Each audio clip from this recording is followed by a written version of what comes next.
a component of many national and regional women's movements. And the regional women's movements of Latin America, Europe, etc. have been much stronger than our own regional movement of South Asian women, which sadly, very sadly, has been pushed back because of this nationalism in South Asia and the obsession of the India-Pakistan rivalry.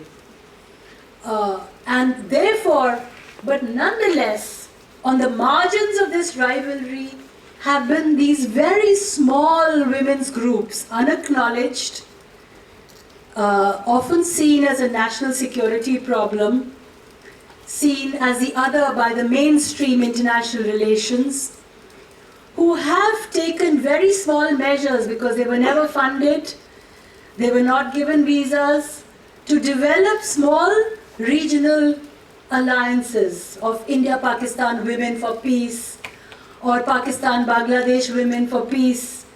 And in that, Pakistan-India Forum for Peace and Democracy, of which women were a component, or a group of women getting up after the 1971 war and going to Pakistan and saying we must have a peace issue.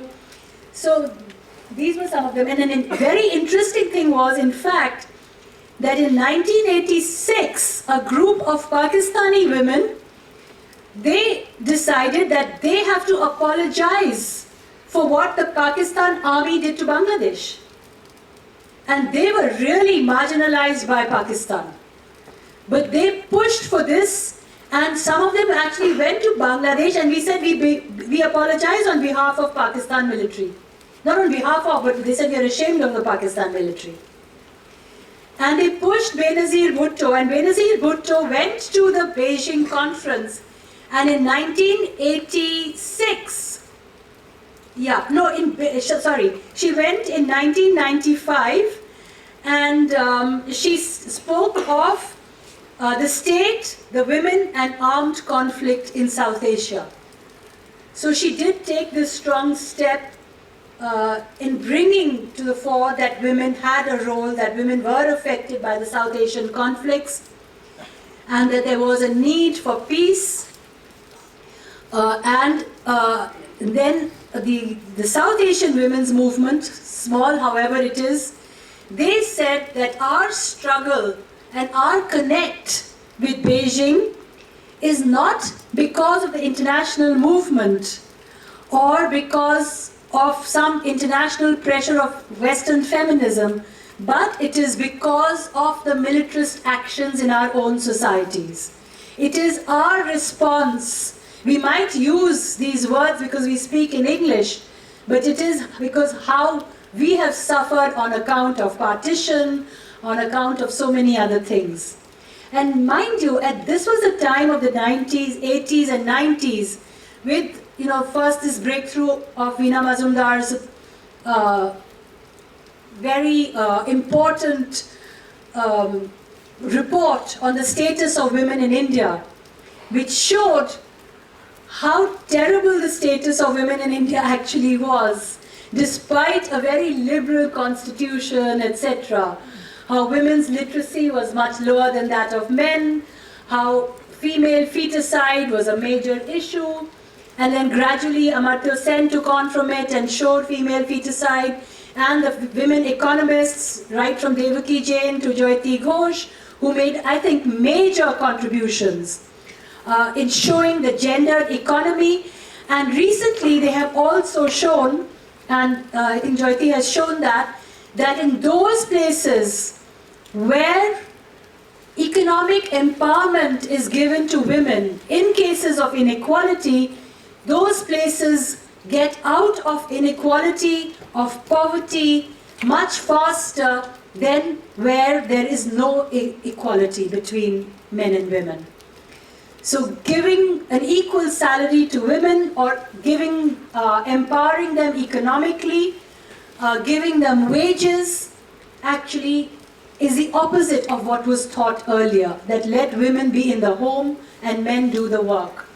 I think at least an equality. I'm not arguing now that men stay at home and women work, No, that's not gender equality either.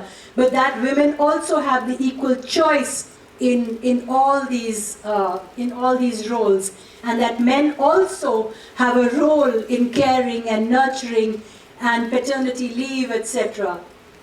So that we have a society, and this is a cry now of the women's movement, that men should join the women's movement, and there should be a collective kind of social movement. Of course, there's no one agreement on anything, and there are debates, and all democratic social movements will have vibrant debates, but nonetheless, this is really what it's about. Then, of course, I think as the last part of my lecture is the fact that do not confuse also the women's movement as just one movement. Of all the movements and all the lectures you've heard of, women have been part of all those movements. I talked about specific women's issues like women having the right to autonomy, women wanting a world free of violence. A WHO report showed that 70% of women between the ages of 15 and 49 have been victims of violence. 70%.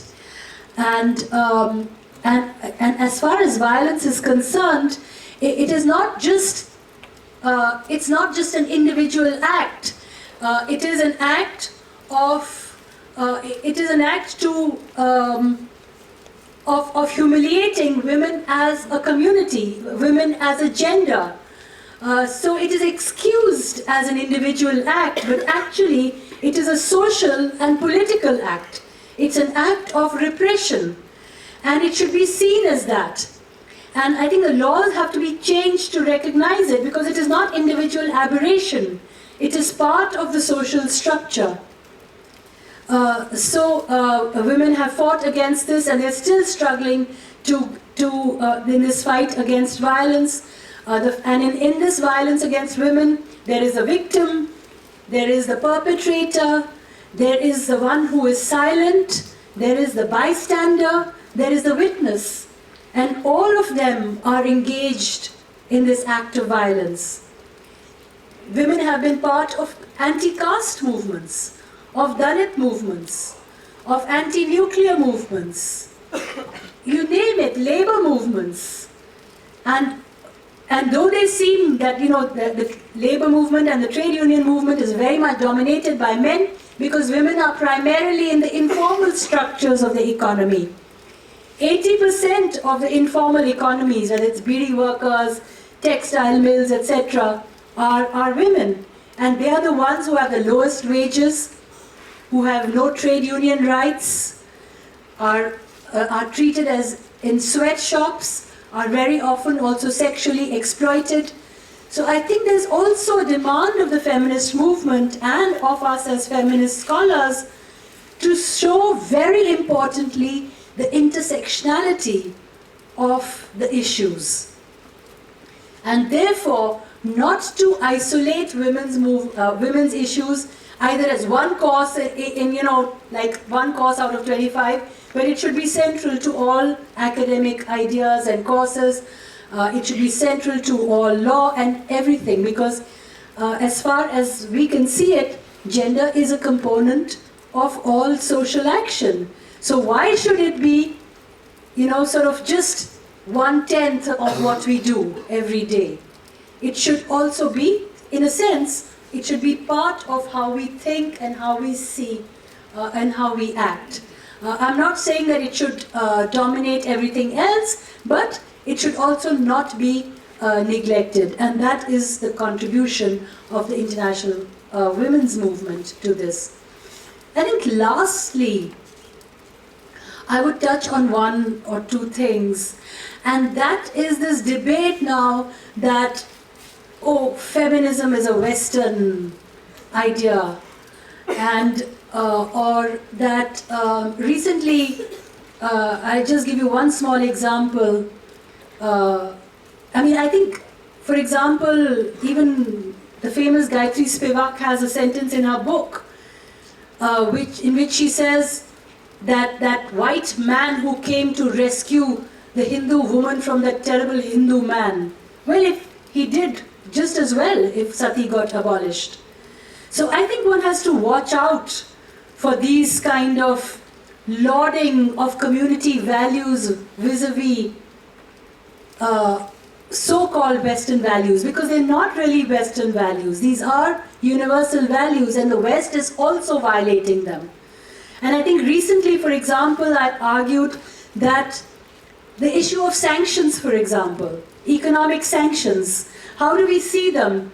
And it is a West which has imposed them on Iran, on Iraq, on Zimbabwe, on Myanmar. But these are highly gendered sanctions, all of them, because they impact the innocent. And of the innocent bystanders, they impact women first. In all these countries, and I've done a recent study on this, in all these countries, it was women who were pulled out of schools, it was women who became illiterate, who lost jobs, the factories which closed down, whereas the arms industry continued, even where there were sanctions.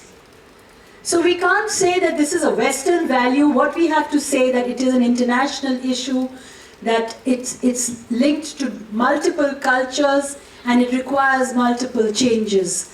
And this debate is alive in the women's movement, and I hope you will all contribute to it. There is so much you can do because it is so understudied. The whole concept of masculinity, for example. How many Indian men are studying Indian masculinity? Hardly any. And I think they should understand it and study it and deconstruct it, because it will add so much to the feminist discourse. They should show the linkages of the universalization of masculinity and its intersectionality with militarism. And by militarism, I don't mean defense expenditure or the possession of a military, but the fact that civilian policy is influenced by militarist kind of thinking. The military may not have anything to do with it at all. But the fact that certain decisions are concerned with this militarist mindset of using force before they use negotiation, and negotiation as a last resort. So really, I think hats off to the international and national and local women's movement and their resistance, because this has been a major struggle, a very difficult one. It's by no means won, but the fact that we are here, that I'm here today, is also because of that. So that's it. Analyzed, whether it is international law, whether it is international humanitarian assistance. I mean, I'll give you an example of international humanitarian assistance when it is non-gendered. When the tsunami took place and packets were thrown to people, or whenever there's any humanitarian crisis and packets of rice and a cloth is thrown, because it's packed and thought of by men, no one thought that there was a necessity of sanitary equipment. Now, can you imagine what happens to women caught in a humanitarian crisis, and how aid needs to be gendered, and why aid is gendered in a different way? So whatever it is in international politics, whether it's law, humanitarian assistance, development, all this while women have essentially been excluded, and when the women's movement has been arguing for it, it has often been ghettoized, meaning you either keep it one session. So if you have UN peacekeepers, for instance, and for the last 10 years I've been giving a lecture to UN peacekeepers, to the commanders when they go for their missions. And what is the role gender has in it? Yes, it has a role, because one person is asked to come and give a lecture. One person from here, one person from the UN Women, and one person from the ICRC. And their lectures are squashed between DDR, demobilization, disarmament, reintegration, removal of landmines, and separation of hostilities, ceasefire, etc. So that half an hour, which is there for women, gets forgotten. And when peacekeepers again go to missions in Somalia or Rwanda and Hutu or wherever, you still have instances of prostitution, of rape, as rest and recreation, etc. So that is why we must argue that gender and women's issues should not be just an aspect or ghettoized, or it's not something like add and stir, but it is part of the structure of our societies and should be central in our thinking and in our action and in our practice. And that is the argument of the international and the national and the local women's movement, even though there are many differences within them, many debates, etc. Okay. So then how did this issue, our very non-gendered patriarchal world, actually start recognizing, and what was it? For years and years, I think women were confined to a particular identity and role. And that is their role as mothers, reproducers, nurturers, and carers. And every culture and community across the world, whether it was a west, east, north, or south, they saw women in this role. There are today many theories, many new theories, which argue that there are, that one can't have mega theory, that one can't have meta theories, that cultural specificities are extremely important, and that is what matters. But if you actually look at reality, there is one reality at least which is clear to me, and which I've seen across the globe, and which has been written about north, south, east, and west, and that is that women have been seen and confined to this role. And even when they move out of this role and this identity follows them. And this role is not just a role in private. It is confined to the private, but at the same time, it is also there in the public. It is there in the state, because the concept of nation itself is identified with mother, belonging, territory. And when these signifiers and roles get mixed up, when territory is linked to motherhood, motherland, nationalism as motherland, religion as mother goddesses, and then there is a tendency to say that we honor our women, we respect our women, our culture is different. But at the same time, it is a particular type of women which is projected. One who would conform to this femininity, and one who would be the other of a masculinity linked with force, power, and while the women's role and identity is nurturing, caring, in other words, disempowerment, inequality, and the men's role would be linked with power, with force, with the public spaces, with the outdoors, etc. And linked to this then gets the whole is in, there's an imbrication, or the whole issue of inequality gets embedded. Because once you have a specific role and it's not equal to the other role, in fact, it confines you only to one aspect of your life, and that is motherhood or caring.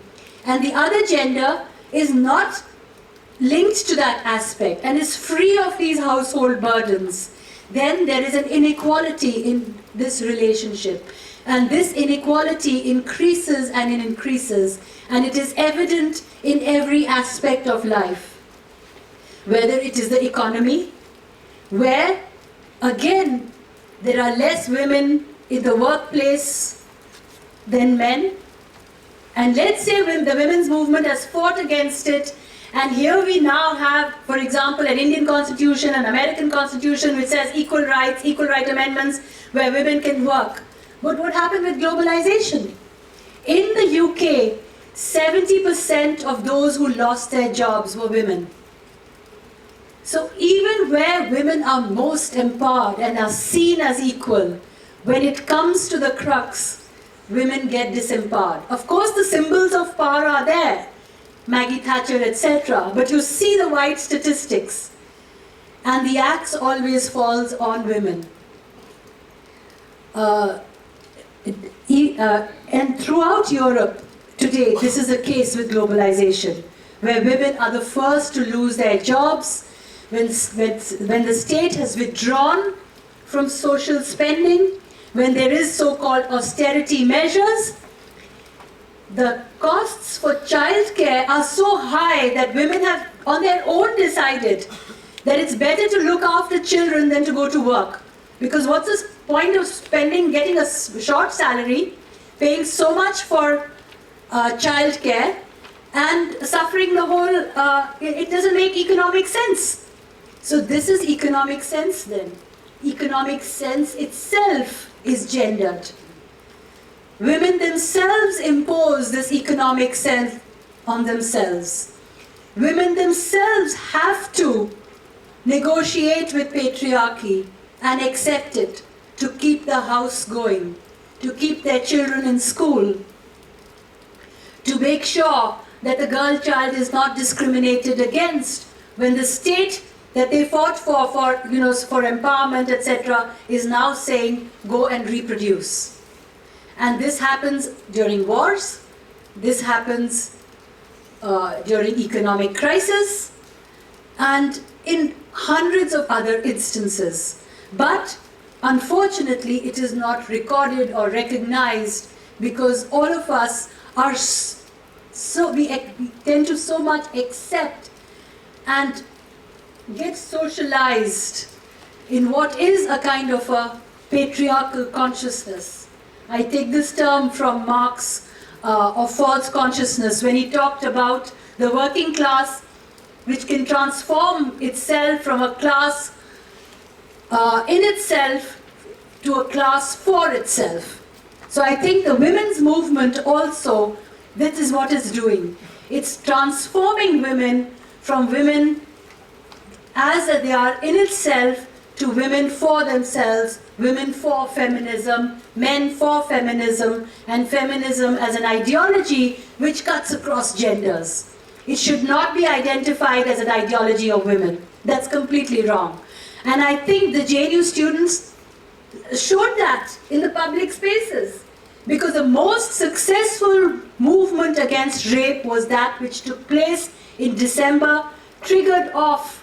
I mean, it became a mass public movement, but it combined women and it combined men who supported, who were against violence against women, who saw rape not as a war bounty or as lust, but as a method of asserting power over women, as a method of humiliating women as a community, as a method of creating, keeping women out of public spaces.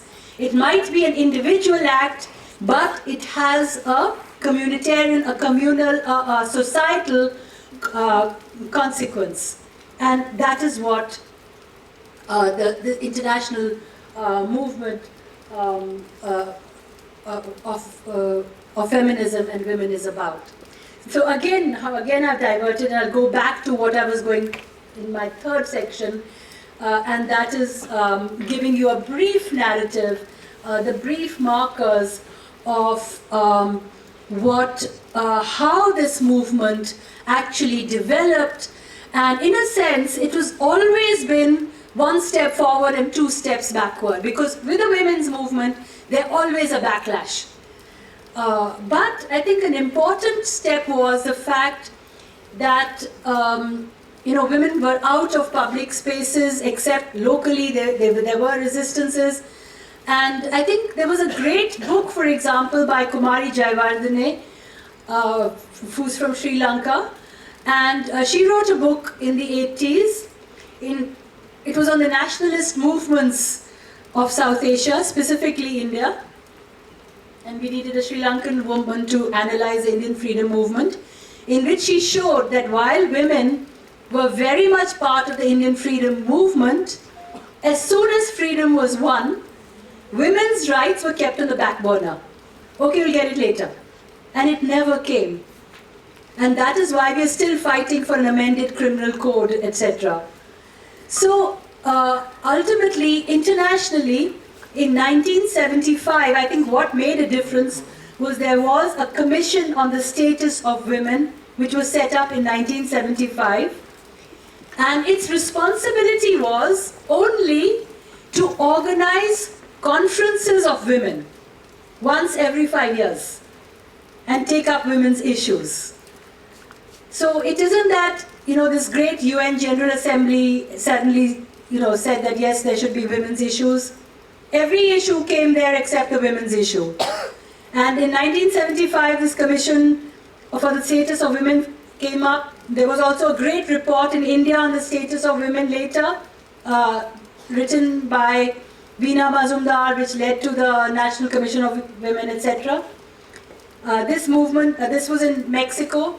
Then again in Copenhagen, there was another conference of this Commission of Women, and gradually, as the women from, internationally, from all countries, came for this conference and saw how common their problems were and how strong patriarchy was in each of their countries, that they began to make demands of the international system to move.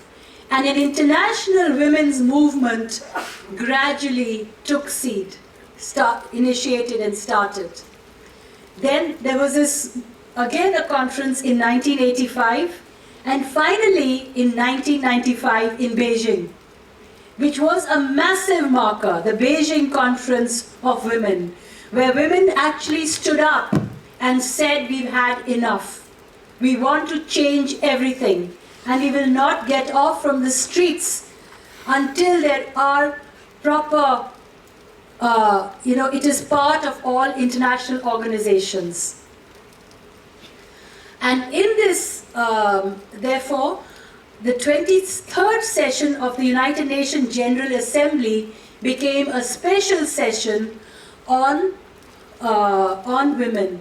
And expert groups were set up, and then there was the CEDAW, that is the Convention on the Elimination of All Forms of Discrimination Against Women. That's what it stands for, CEDAW, the CEDAW Convention. Because it was only then, this was in January 1, 2008, as late as that the international community themselves realized that there were all forms of discrimination against women. That wherever they were, in the economy, in the homes, in the public sector, in the private sector, in the corporate sector, they had their own forms of glass ceilings, their own forms of discrimination. Linked to it, there were class issues, there were caste issues, there were all different types of oppressions. And this became, therefore, a major success of the international social movement of women to get this passed, and a report would be submitted by every country to the CEDAW Committee on the Status of Women and Discrimination, and that governments would be held accountable. Of course, governments do not listen to the international community, and that is why we have this, that is why the theory of realism is alive and kicking despite all our efforts. And there is an interest in keeping it alive, because some states specifically would like this lawlessness to be kept alive. But nonetheless, many states which wanted to be recognized as legitimate states, as civilized states, started changing their laws, started setting up women's commissions, started making it a point that women's literacy, etc., should be improved, that health and medical services should be improved, and so on and so forth. And of course, there was UNIFEM in the United Nations, but Last year, it was decided that UNIFEM itself was insufficient. It was marginalized, and women were ghettoized. So they made UN Women instead in 2010, which was a UN entry into what they call gender equality and empowerment. Because earlier, all this was just a division of advancement of women, or International Research and Training Institute, INSTRA. So women never came into the center of all these even international politics until the international women's movement really pushed. Now I don't really want to talk about the international women's movement because the international women's